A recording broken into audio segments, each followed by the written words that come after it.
Kelly Davis, your host of the Untold Miracles podcast. And today I am so excited. I am sitting down in a room with one of my favorite people on the planet. He is an author, a Paralympian, a YouTuber, a cancer survivor. He's done so many things in his 32 years. And it is my pleasure to introduce Mr. Josh Sundquist to the podcast today. Thank you so much for joining. Thank you, Kelly. Thank you for that amazing introduction. Josh, seriously, I've been so honored and blessed to be able to call you a friend. I met you when you were 9 years old. And at that time in your life, you had recently lost your leg to cancer. You were given a 50% chance of survival. I would love for you to share with the listeners today what it was like to be a 9-year-old in that situation. When I first found out that I had cancer, like you said, I was 9 years old. And I guess at that point, the only thing that I knew about cancer was that my grandfather had died of cancer. So my first assumption when I woke up from this biopsy, my parents told me, was that I was going to die, like cancer was a death sentence. And my parents told me that actually the type of cancer I had, Ewing sarcoma, I had a 50% chance to live, which as an adult, we would probably look at that and say, that's not a great prognosis. But for me, in that moment, that was like good news. Like, oh, it's not 100% chance of dying. It is 50% chance. So like that was good news to me. Even so, I think to be faced with the very real prospect of mortality at such a young age, really the same way it would be at any age, but like you just don't expect that as a 9-year-old, right? You haven't really thought so much about like the possibility you could die at that age. So yeah, it was sad, I guess, is probably the best way to describe when I was diagnosed, and very scary. Well, in your book, which is amazing, Just Don't Fall, I was able to learn a lot more about your experience of what that was like. And one of the pages that struck me the most is when you shared the experience of knowing that your leg was going to be amputated, and you were paying attention to that walk down a hospital hall. It was the last time you were going to be able to walk with two legs. Take us back to that experience. Yeah. So after I had been on chemotherapy for, I guess like 3 months, I still had, this tumor in my leg. It was in my femur. And the chemotherapy, I guess, had stopped the cancer from growing, but it was not getting any smaller, right? So there was a lot of cancer there, and something needed to be done surgically. It turned out that an amputation was like the best chance that I had for survival. So yeah, I guess it was, in July of that year, a month before my 10th birthday, we went to the hospital. I was treated at University of Virginia Children's Hospital in Charlottesville, Virginia. It was like an hour from my house in Harrisonburg, where I grew up. It was a really surreal day, and certainly a day that was like so impactful in my life, and a day that I've thought about a lot. But I remember driving over the mountains, and until we had crossed the mountains into the other valley where Charlottesville was, we could listen to a radio station in Harrisonburg. I remember my dad turned on the radio, and like right at that moment, the DJ like was praying for me, like on the radio. And we went, because it was, I grew up in Harrisonburg. It was a pretty small town. So like for a child to have cancer is a big deal. Like it was like the community had cancer, it was like my church had cancer. It was like, which in an amazing way, people really like came together and supported us. So that's why people were praying about me on the radio, which otherwise sounds like a really crazy thing. So we went to the hospital. Yeah, we checked in. Went to a kind of a surgical waiting area, and it was like one of those little, rooms in hospitals. It's not really a room. It's like a curtained off kind of area. And yeah, in my memory, it seems like it was very quiet. I don't think it was quiet because it was a hospital. I'm sure it was quite noisy, but I was sitting there, and I remember I wrapped my arms around my left leg, and like the best way that I could describe the feeling is when you find out someone that has passed away suddenly, not someone who was ill or someone who was very old, like someone just unexpectedly in an accident or some kind of surprise health problem. And maybe it's like someone you talked to recently, like a week ago or yesterday. And there's that sense of cognitive disconnect, like disbelief. You're like, no, like it doesn't make sense. Like I just talked to her yesterday, or I saw him last week. Like you can't understand it. And that, like looking back, that's the best way I can describe how I felt in that moment. This idea like that this leg that's right here, right now, after I am put to sleep for this operation, is going to be gone. Like it was that sense of this doesn't make sense and is horrifying. The part of the experience that you alluded to, eventually, I guess like a doctor and a nurse came into the sort of like little area where we were. And I should mention that I was on crutches at this point because of my leg. I wasn't supposed to put weight on it. It was like really fragile. I had been on crutches for about 3 months, not medically allowed to walk on my left leg.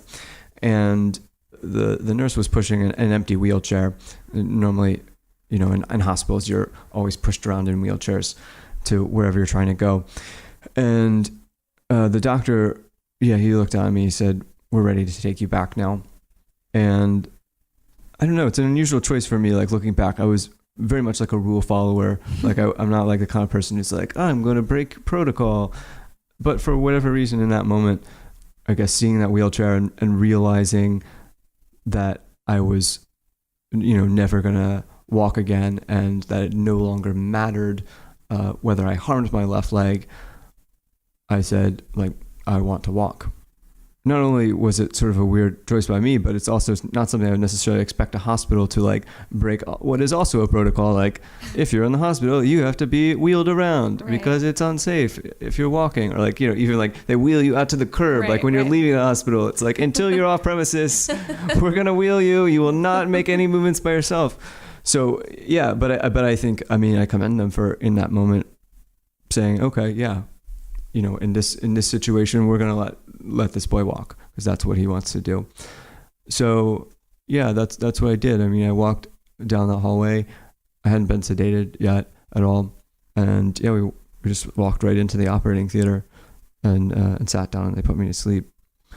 I think that I did maybe a lot of the grieving before the operation, and as compared to someone who maybe loses a limb in an accident, I think that can be a little bit more psychologically difficult because it was unexpected, and B, it was like you had everything going fine and then you lost a leg. Whereas for me, it was like I had cancer, my life was on the line, and losing a leg was a sacrifice to survive. And so I think it's a lot easier to come to terms with psychologically. Well, you're an incredible motivational speaker, and you really took this experience and you've been able to find the humor in it, which I find crazy. But if you follow you on social media, what are your channels? It's my name, Josh Sundquist, Sundquist,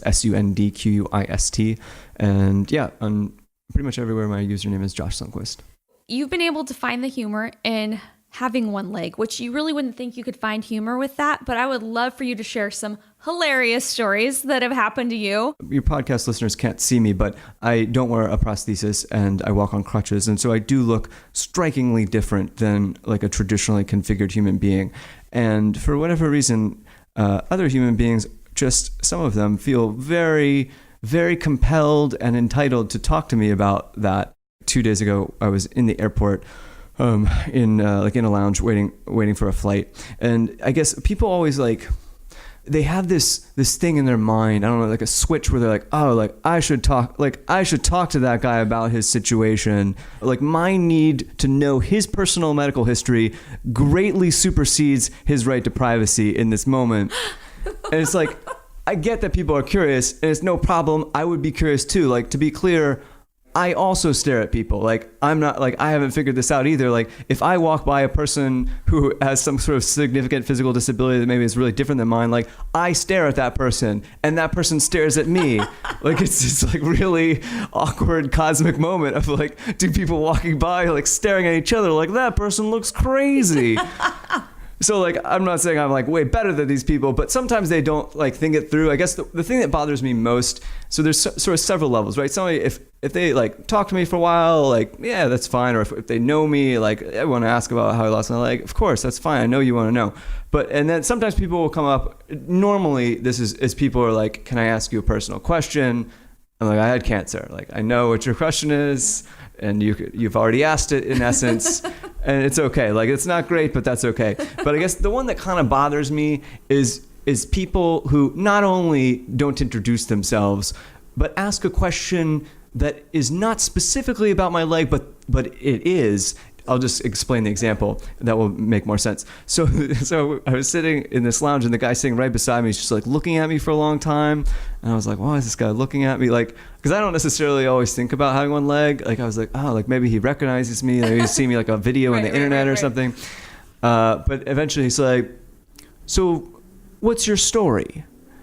And I was like, oh, geez. Like, I know exactly what he means. I know he wants to know how I lost my leg. Right. But it's like, my problem in that situation is, why?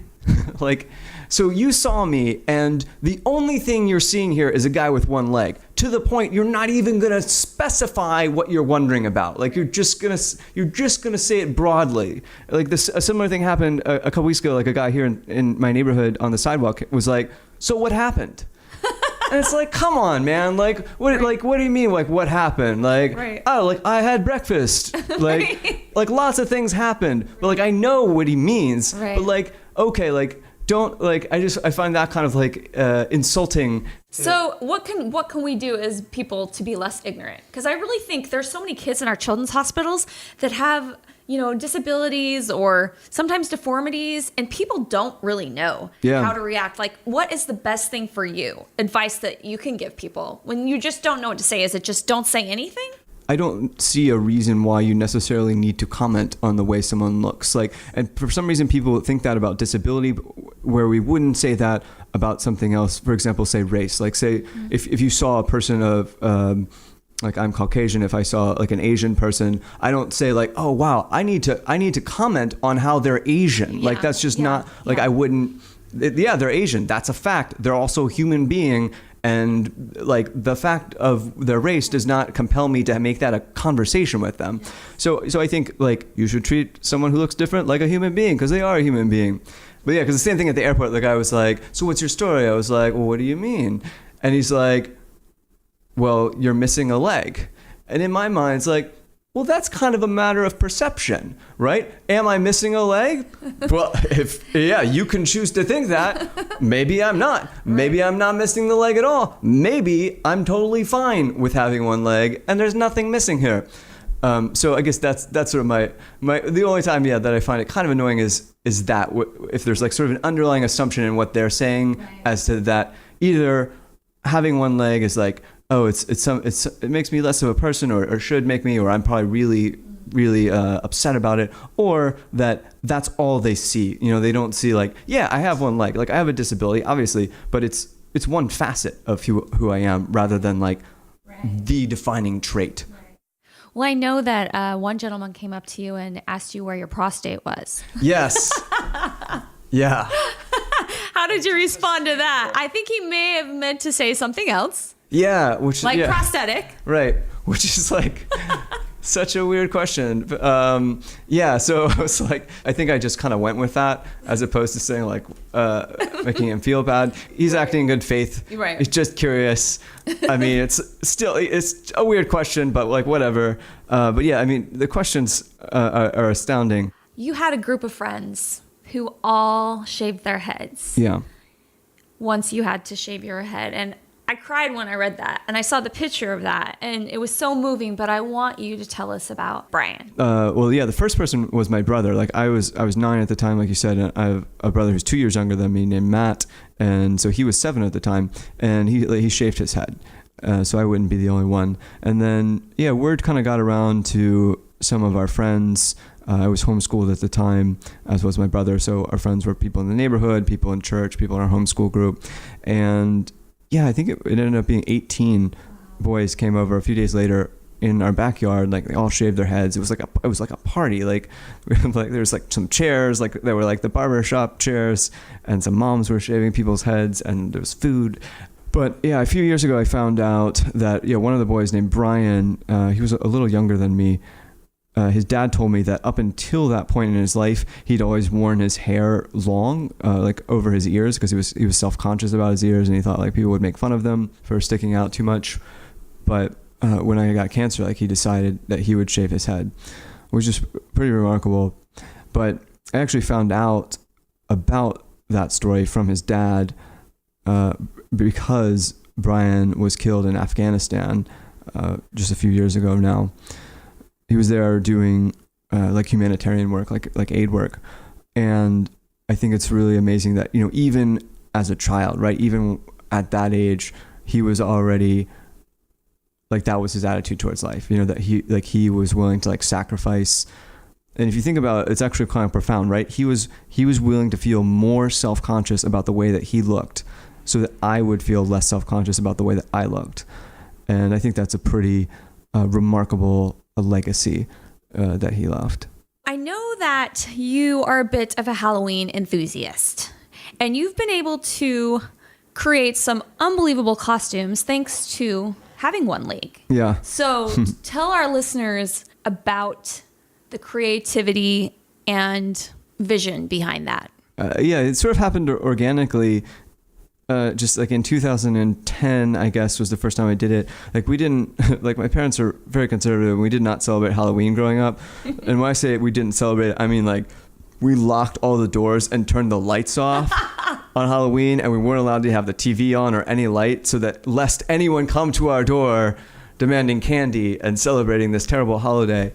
So I find it maybe even ironic is the right word, that now, like, Halloween is like a big part of my life, maybe even part of my career, you might say. Oh, your pictures have had, what, 17 million views? Yeah, it's crazy. It's like, tens of millions every year. So it's funny that it's like a big part of my career. And now my parents are like super into it. They're like, oh, what's your Halloween costume? You're like, what? Now you guys like Halloween? Like, you deprived me of it for 20 years. And like, now it's like when I became an adult and started doing Halloween. So I'm like the least likely person to have come across this. But so you've been doing it since 2009. I think 2010 was the first year I think that I sort of did a amputee themed costume, which was, in that year I was a partially eaten gingerbread man, which is like I got the idea from Shrek, like the not my gumdrop buttons, gingerbread man. And then, it was, the internet wasn't really, I guess just internet speeds were slower. So photo sharing wasn't so big on the internet in 2010. And then the next year it was not anything related to having one leg. And in 2012, my now wife, then girlfriend Ashley, suggested that I be a leg lamp, like the leg lamp from A Christmas Story. Interesting caveat, I had never seen A Christmas Story. Again, we did not watch PG movies growing up. So I only took it on her word that there was a leg lamp in this movie that a guy gets in a box. I was like, all right, cool. And then, so I dressed as a leg lamp. But it was a cool costume. And I put a photo of it maybe on Facebook or something. And like a friend of a friend put it on Reddit. It went to the front page of Reddit. And then people like went back in time and found my photo from 2010. And they were like, oh, look, like he's a funny one-legged Halloween man. And I was like, all right, like I'll go with that. I am a funny one-legged Halloween man. So, so it's like, all right, like I'll keep doing costumes if people are still amused by them and I still have ideas. So so ever since then it's been a big part of my years, like thinking about what I'm going to dress as and putting the costume together and wearing it. Their costumes are not necessarily super podcast friendly, like they're kind of visual. So maybe people can go to your website. What's your website? www.untouldmiracles.org. Cool. And you can like post them there or have a link to them or something like that so people can see, because they're kind of like, for example, the year after that I was a flamingo, and if I say that, like people are like, oh, of course you were a flamingo because they stand on one leg, but like no, it's not the way you think it was. But you just have to see the photo, I think, to understand it. Well, I have to tell you, I really want to thank you for your costume last year, because it was a huge shout out to one of Children's Miracle Network Hospital's partners, IHOP. Tell us about the thought behind that costume. Yeah, well, I'd always wanted to do an IHOP costume. I never talked to IHOP about it, nor have I ever talked to them. So I'm not sure their feelings on the costume, but I just thought it was hilarious. It was kind of like there was sort of like 3 levels of joke to it, almost like a triple entendre. Because, so first of all, like as a person with one leg, I am the shape of a sign, right? Because a sign with one pole. So just already I could be any sign, and it's like kind of there's some level of cleverness there. But then also there's the pun of IHOP, right? right? And because I have one leg, and obviously I literally do hop, and that's like a classic amputee joke of like, oh yeah, like I used to work at IHOP or whatever. Like, this not the kind of joke that I necessarily do, but it's like I get it. It's that's kind of funny. So it's like, oh cool, yeah, and there's a good pun. But then also I like the idea of, because the sign was my leg, that I could actually hop as the sign. Like I could act like the way that like the Pixar lamp hops, like I could do that. So I just thought, oh, there's so many layers to why this is, I think in my mind, is very funny. So it seemed like a very important costume. It was brilliant. And I want to know, I'm pretty sure you're not going to give us too many details about what your costume is this year, but do you know? And have you started designing it? Yeah, I think we know what it's going to be this year. I'm really excited about it. It was an idea that someone online suggested, actually, maybe a year or two ago. I was like, I like that. So right now I have my assistant, her name is Lisa. She is a very skilled craftsperson. She's like actually like a licensed carpenter and is very good at like sewing and painting. So we kind of work together on the ideas and like how to do because these are not, you can't go like buy these costumes obviously. So we sort of like build them from scratch and just have to experiment with different materials. So right now I guess we're in the early experimenting with different materials phase, and yeah, hopefully it'll be something cool. I think it's kind of funny. Hopefully other people will as well. On July 27th, Josh will join Dairy Queen in celebrating Miracle Treat Day. The 12th annual event raises money for Children's Miracle Network hospitals across the country, with $1 or more of every purchase of a Blizzard treat going to your local CMN hospital.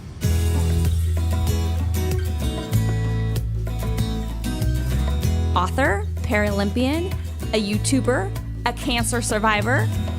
He's done so many things in his 32 years, and it is my pleasure to introduce Mr. Josh Sundquist to the podcast today. Thank you so much for joining. Thank you, Kelly. Thank you for that amazing introduction.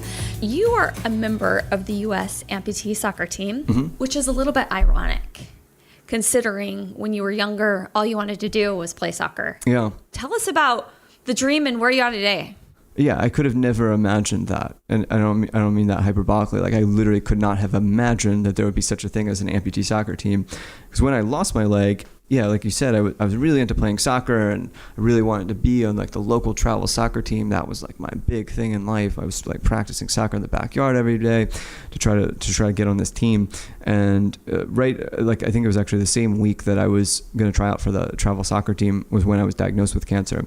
And at that time there wasn't such a thing as amputee soccer, and so my assumption was that I would never play soccer really competitively once I'd lost my leg, which is also kind of how I got into skiing, because it was like, oh, here's something I can do. And my Children's Miracle Network hospital was taking a group of kids like to do adaptive skiing at the local ski resort. So like that's how I became a ski racer, and ultimately went to the Paralympics, and then stopped ski racing after that. And just in the last couple of years, then this sport called amputee soccer has, I guess, become like better organized and have now like kind of infrastructure around the world. And yeah, like you said, I am fortunate enough to be on the U.S. amputee soccer team. Yeah, I'm not going to say we're like really good, like we're okay. There's not that many one-legged people in America who play soccer. So like if you're listening to this and you have one leg and you're reasonably athletic and like playing soccer, you can probably play on our team. But we do maybe like one big like international tournament every year. Like 2 years ago was a World Cup. Last year was an America's Cup. This year we're probably hosting one here in California. And then, yeah, leading up to the tournaments, we'll do like training camps and stuff. So yeah, it's really cool, like you said, to see that come full circle. Like I was not on the travel soccer team that I wanted to be on as a child, but I do get to be on a travel soccer team now, and it's actually a much cooler travel soccer team because it represents our country rather than just my city. On the podcast, we like to talk about miracles. Yeah. And in your book, your first book, Just Don't Fall, you talk about a lot of miracles. One that really stood out to me was what your ski coach told you about making the Paralympics. So yeah, I guess I started skiing competitively when I was like 15 or 16. And yeah, I was immediately very, very excited about trying to go to the Paralympics. And I went and I watched the opening ceremony actually in 2002 in Salt Lake, where you live. And it was very inspiring. I was like, I want to do this in 4 years. Did you watch anything in 2002? Oh, yeah. Yeah, I actually went to some of the events. Oh, yeah? It was awesome. Oh, yeah. It was so cool. Yeah, it was, oh man, it was awesome. So yeah, so I got to see the opening ceremony. I got to see some of the ski racing too. And that was when I was just starting out as a ski racer, but I was very inspired by that event. I was like, I'm going to go to the Paralympics in 2006. So it was going to be in Torino, Italy, obviously in 4 years. And so that's when around that time is when I started training very seriously. I finished high school a little bit early so I could live in Colorado and train full time. And yeah, in 2004 is the story you're referring to. So 2 years before the games that I was training for. Actually, this took place, again, pretty near you. It was in Park City, which is one of my favorite ski resorts. But yeah, it was in the lodge there at Park City, and we were there for a race. And so I had this coach, and he was a very like intense kind of person and liked to like intimidate people. The best way I can describe him is he was what's called a bilateral amputee, meaning he's missing both legs, but he wore a prosthesis or he wore prosthetics on both legs, and he was like ridiculously tall, like probably like 6'7". So the reason that's important is because that means he went to his prosthetist and said, I want to be towering over everyone else. Wow. Right? Like if you are a bilateral amputee who wears legs, you can decide how tall you want to be. You can be like within a range of 2 to 3 feet, any height you want to be. And he wanted to be ridiculously tall to just further intimidate people. So that's a picture of him for you. And yes, we were sitting there in the lodge, and he just wanted to have this talk, and he was like, Josh, I think that you should stop training for the 2006 games and instead train for 2010, which we're going to be in Vancouver, Canada, because you have no chance of making it to 2006. And I was, I think 19 at this point. I was a very precocious 19-year-old. And I was like, well, like really? Like no chance at all? And he was like, I mean, like maybe 1 in a million. And I was like, by this point in my life, like a big fan of the first Dumb and Dumber movie. So I was like, so you're saying there's a chance. It's not impossible. In fact, there's a 1 in a million shot. Things are looking up for me. So I don't remember like the rest of the conversation. I'm sure I was like, well, but you made the team. Yeah. So out of the 1 in a million chance that he gave you. Yeah, I mean, yeah, I didn't. My chances, yeah, I agree, were not good, and I don't necessarily. I did not think that my chances were that good either. I probably thought they were better than 1 in a million. But I mean, the year of those Paralympics, 2006, I had a different coach by that point, fortunately, and that coach, the new coach, asked me to come to his office one day after training. I was in Winter Park where I lived and trained, and I honestly thought the meeting was for him to say the Paralympic team has been named and you're not on it. I just thought that because like both he and I were training under the assumption I was not going to make the Paralympics, but it was just kind of like I want to give it my best shot. I don't want to look back and say what if I had trained harder, what if I had gone for it. I just didn't want to have regrets. So I was training as hard as I could, but not with like a particularly positive mentality about my chances. So yeah, we had this meeting in his office, and he was like, hey, the criteria just came out today for the men's Paralympic team. They're going to name the top 20 men to the team. And I was like, okay, like where am I ranked? And he's like, I just checked, and today you were ranked number 20. And it was just like this. It was kind of again like one of this like disbelief. I was like, wait, like it doesn't make any sense. Like I've been training for years thinking this would never happen. So I was like, wait, like you mean if the team was named today, I would be on the team? He's like, yeah. And it was so shocking, like so mind blowing. And yeah, I did end up getting named. I think I was like number 19 by the time I got named by the time they named the team. So yeah, I didn't go into the Paralympics like in contention to win any medals. Like I was like not even close. But in that sense, I think that can sort of help it be more fun. A lot of times people go to the Olympics that they've been training for so many years. And it's like, oh, this one moment they have to make a medal because their whole life rides on it. But for me, it was like, I'm definitely not going to win any medals. Like, I'll do my best. But mostly I just felt ridiculously lucky to be there, like almost undeserving. Like, wow, like how did I end up here? This is amazing. And for me to be able to do that and for my parents to be able to be there was awesome. And I think that was just a really cool, tremendously meaningful experience for our family to have together. I love your family. I met them 20 years ago at Walt Disney World. We actually were at the White House as well. You were the champion for Virginia. Children's Miracle Network Hospitals each year selects a champion child to represent the 10 million children that are treated at our 170 children's hospitals. And it was such an honor to meet you and your brothers. Your little sister wasn't born then. But tell me what you remember about that experience being a champion. Oh, I remember everything. We could do like a whole podcast series about being a champion. It was awesome. I loved it so much. It was just so fun. What you are referring to, going to the White House, that was super cool. One of the things that stands out in my mind was I was wearing my prosthesis. It hurts, and that's why you don't wear it. That's right. Yeah, I don't wear it anymore. I have like nerve pain. So I stopped wearing it maybe 10 years ago, like when I was in my early 20s. But as a child and as a teenager, I wore it pretty much all the time. So yeah, when we went to the White House that day to meet President Clinton, I went through like the metal detector, and of course it was like beeping because I have a prosthesis. But I was wearing long pants. You know, it wasn't like clear that I had a prosthetic on. And there was like a Secret Service person there, and I was like, oh, like I have an artificial leg. Like, do you want me to show you? I was gonna like bend over and like roll up my pant leg to show him. He's like, no, don't worry about it. Like, just go on in. Now I realize, well, you know, this is a bunch of kids that they got from the hospital, brought to the White House. Like, they're probably not too worried about us as a security threat. But as a, I guess, what was it then? Maybe 11 or 12 by that point. I was like, wow, like security is so lax here. I could have anything in my pants. I could have weapons. I could have any metallic item. And I just walked into the White House to meet the president and his family. So yeah, I remember that as one of my main memories of that, among many others. We loved it. We loved having that chance to go to Disney World and to meet all those other kids. And it was cool because that was the first year you guys did the Champions program. Like, I was the first champion from Virginia. And so it was cool to be a part of the rollout of that concept. Well, it's amazing to me because it's come full circle. You've been supporting us for 20 years. You've been going around the country speaking at different events. You spoke at our dance marathon convention last year.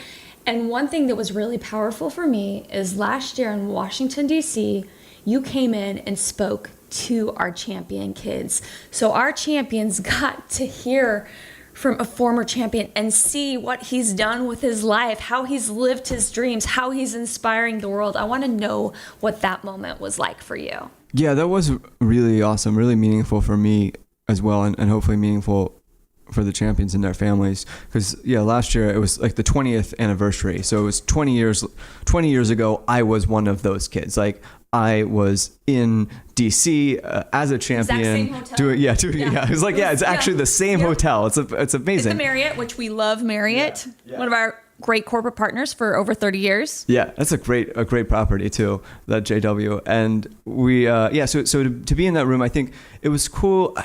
I guess because, you know, if you are a child with a serious illness, both you and your family, of course, you want the child to get better, right? To survive the illness or recover, or, you know, if there's like a disability involved, to maybe gain some modicum of independence or functionality or whatever as they grow up. But you also just wonder, even if I grow up in a sense that I like live to be an adult, can I like, I always wondered, you know, as an amputee, like, can I function as an adult? Like, would I be able to get a job? Like, would I be able to drive a car? Would I be able to be married? Like, those, you know, it sounds like silly now, but like, those were the things I worried about as a child. Like, could I do those things even if I had one leg?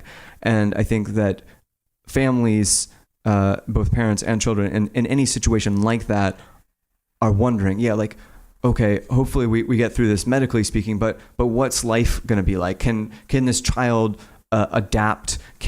Will they be sort of emotionally scarred, or is there a chance they could still sort of thrive as an adult? Is there a chance that they can still have a career and go to college and do all those sorts of normal things? And so I hope that I was able to maybe be an example for the kids who are being treated now, you know, or the kids who are champions last year, that yes, like, you can go on to be an adult. Like, I was you 20 years ago, and now I'm me today. And in 20 years, you can be me. In 20 years, you can come back to this event and share what you've done with your life as a result of what Children's Miracle Network hospitals have done for you. Well, you actually wrote a book about some of your experiences. I think with, not knowing if you're going to get married, and it's called We Should Hang Out Sometime, right? We Should Hang Out Sometime, We Should Hang Out Sometime.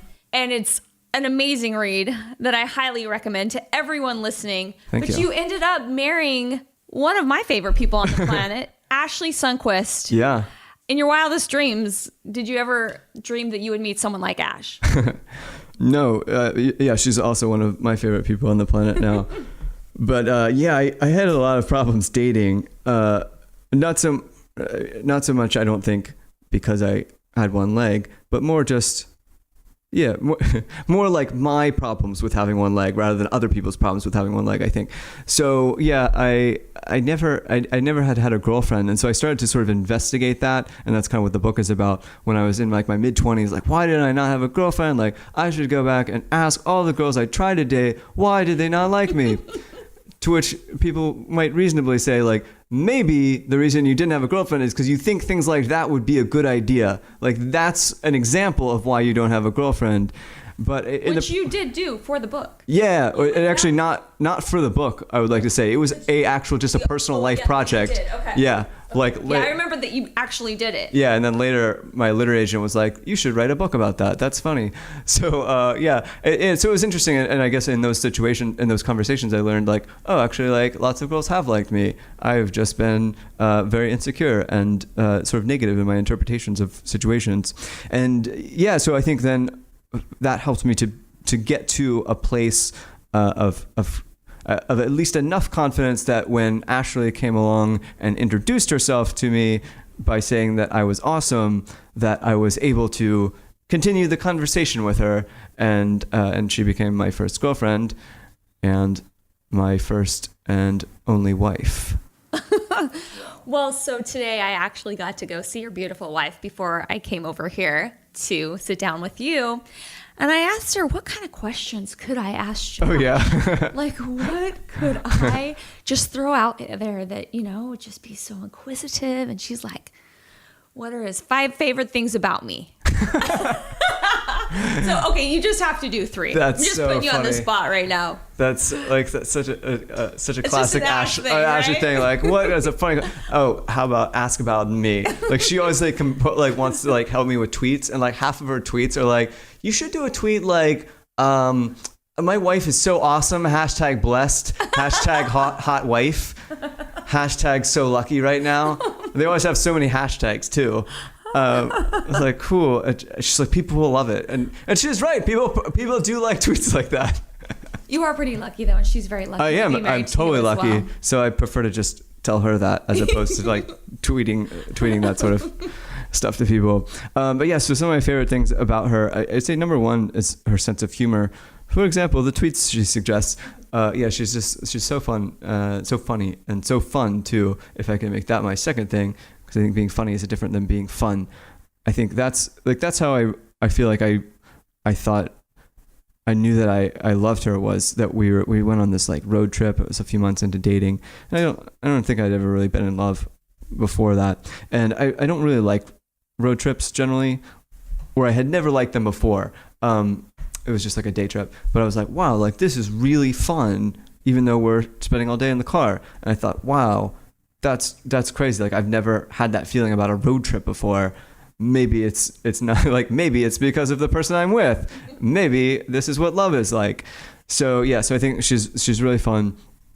And I think that she's like so caring, and it just has this sort of instinct for like small organisms, by which I mean both people and animals. That she just like really cares about their well-being and their health in a way that I think is really remarkable and inspiring to me. One of my favorite things about Ash is that she makes everyone feel like they're her favorite person on the planet. Yeah. Like when she hugs you, like you feel like she loves you more than anybody else. It's kind of crazy how she has this ability to do that. Well, I mean, you might get that feeling because you actually are one of her favorite people on the planet. Like, no joke. Like, you have that feeling because it's true. I don't know if that's a universal experience or not. Maybe some people are like, the thing about Ashley is like, I hug her, but I feel like she likes other people more than me. So I don't know. We'll have to ask more people in the survey. So Josh, before I close out my podcasts, I like to ask one question. And that is, if you could create 3 miracles today in the world, what would they be? I would certainly remove childhood illness from the picture. That would be, I think, an important miracle. So first, remove childhood illness. Secondly, I'd probably want to have Halloween like every week. Maybe if I could, I don't think I could do a costume every day. I think that would be too much work, but I'd love to have more than one Halloween because I have like a lot of ideas and I don't know if I'm going to live long enough to be able to like make them all if I can only do one a year. So I would love to do, my second miracle would definitely be more Halloweens, probably on a weekly basis. Maybe if we could move to like 50 Halloweens a year, that would be a wonderful miracle. I think the final one, I think I would want all human beings to live at peace with themselves and their circumstances and the people in their life. I think that much of the external conflict that we experience and that we witness begins with sort of internal conflict where we're resisting our experience or resisting who we are, our circumstances or things that have happened to us. And I think it would take a miracle, but it would be a miracle if people came to a place of sort of acceptance. Well, Josh, thank you so much for sharing those miracles with us. We're so grateful for all you continue to do to support Children's Miracle Network hospitals. And I want to encourage people to go to your website, JoshSundquist.com. Sundquist, Sundquist.com, because you're a very successful YouTuber. Your content that you create is incredible and funny. They can see some of your motivational speaking events. If they want to book you, they can find your information there. And I also want to do a plug to your latest book, Love and First Sight. It's your first fiction book. I couldn't put it down. I didn't want it to end. It is definitely a great read, and I appreciate you writing that. And can we look forward to another book coming out soon? Probably not soon, but yeah, I think you can look forward to a book. I'm not sure what it's going to be, which is why I know it will not be soon. But I'm on a daily basis working on trying to figure out what it is. Awesome. Well, Josh, any last thoughts or words for our listeners today? I'm so grateful to be on the podcast. Children's Miracle Network has played such a role in my life, both on a hospital level and an organizational level. On a hospital level, by which I mean like a Children's Miracle Network saved my life. Like I would not be here were it not for that intervention in my health as a child. So for that, I'm incredibly grateful. And for Children's Miracle Network, that is the organization that fundraises for children's hospitals. Starting with being a champion and as a child, it's been an awesome group of people and an awesome brand to be associated with.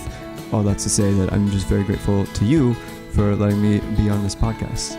Well, the honor was all mine. Thank you so much. And thank you everyone for tuning in to Untold Miracles podcast.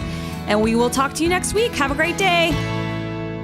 Be on the lookout for Josh on July 27th as he helps celebrate Miracle Treat Day with Dairy Queen. Across the United States, $1 or more from the purchase of a Blizzard treat at participating locations will go to your local Children's Miracle Network hospital.